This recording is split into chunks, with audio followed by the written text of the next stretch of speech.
Okay guys, I just did a video on wireless radiation and some big loopholes in the Telecommunications Act that actually allows your city, town, or county to stop, maybe not the installation, but all of the operation of the wireless infrastructure. Very important. Make sure that you take a look at it and act appropriately. I just wanted to mention one other topic that needed a separate video, and that is I just had this long, wonderful interview with Dr. Robert Morse. I've been trying to get him on our show for 3 years, and now he's coming on, which is super exciting. I really admire him greatly. He's saved a lot of people's lives where everybody else was telling him there was no way they could recover from their health situation. Incredible person, very spiritual. And so people ask me why I'm not a raw vegan. It's a long subject, but I'll just give you the bottom line, and that's that I was a raw vegan. I was a vegan eating cooked food first. Before that I was, all those steps back to being a junk food eater when I was younger, and suffered the consequences of that, which became my motivation to change and explore and learn. Eventually I learned about raw food, found out that there's a lot more energy in it.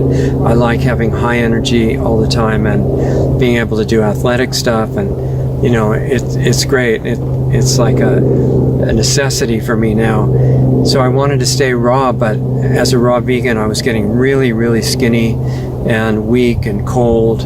That's just what happened to me, but it's what happens to lots of people on the raw vegan protocol, long term anyway. It's great for healing, but after that a lot of them turn into scarecrows, and so I didn't want to be a scarecrow, really. It didn't feel good. So my experiment tried a lot of different things within the raw food world. Didn't want to eat anything that hurt animals, but I tried some organic raw milk from animals that were treated as pets, and I got back 30 pounds of muscle mass. All my body heat came back, my stamina, endurance. The congestion effects of the milk went away in about 3 months after my gut restabilized. My body stays super clean now, even with the raw milk. It's not a problem at all.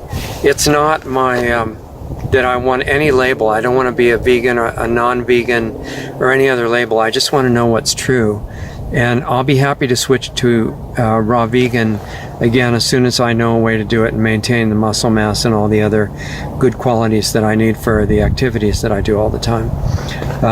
So that's why I'm not a raw vegan, and the raw milk is working great. I use it most days. I fast on water on Sundays. My body stays super clean all the time. I don't worry about microorganisms ever. I don't worry about degeneration in the usual way, and I feel really high energy almost all the time. So that's why I'm not a raw vegan, but I'm not going to be any label of anything, because as soon as you do that, you have to defend your label, and any ideas that go against it you have to disagree with and show why they're wrong and you're right. And I just consider that a tremendous waste of energy. I'm interested in whatever's true. It's not an ego issue at all. If I find out that something I'm doing is not as good as something else, I'll change right away as soon as I really understand it and try it. And I urge you to do the same thing. It's very freeing. You don't have to argue and defend a point of view just because it's your point of view. I mean, it's just such a waste to do that kind of thing. We're all on the same side. We're all just trying to feel better, enjoy our lives, and even the worst of the bad guys, underneath their mental and emotional illness and instability, is a person just like us. And what I'd like us to do is get strong enough not to destroy the bad guys, but to heal them. And that's what it's about. If you want to know more about what we're doing in that direction, health first and tying into consciousness and what we can contribute to the outside world, check out lostartsradio.com/club, CLUB, Lost Arts, plural, ARTS, radio.com/CLUB.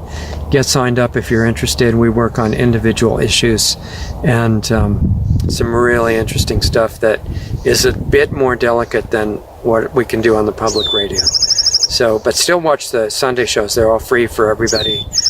But if you really want to get to the next step and start working on your own situation, I'll share what I can with no pretense of knowing, very much at all. It's just that I've had some experience that might be useful for you to share. That's what we do Saturday nights. Check it out at lostartsradio.com/club, and meet you on Saturday, okay? Talk to you then.